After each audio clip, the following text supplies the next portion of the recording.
Senator for Utah. Ask unanimous consent that I, Senator Klobuchar, Senator Cotton, and Senator Paul be permitted to complete their remarks prior to the scheduled roll call vote. Without objection. Mr. President, I rise in strong support of H.R. 3843. This bipartisan package of common sense antitrust reforms would bring a whole lot of much needed improvements to the administration of our federal antitrust laws. First, it would update our merger filing fees to reduce the financial burden on the vast majority of filers.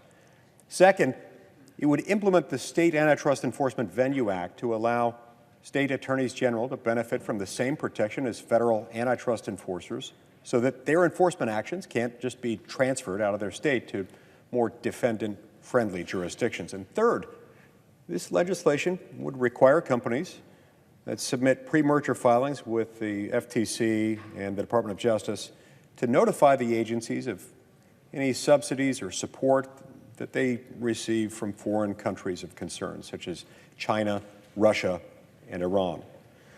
This will allow our antitrust enforcers to ensure that American markets are not being manipulated by hostile states.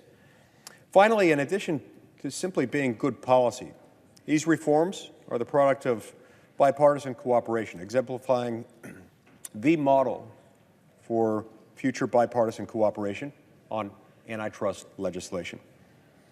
I therefore stand in strong support of this legislation and am supportive of this request.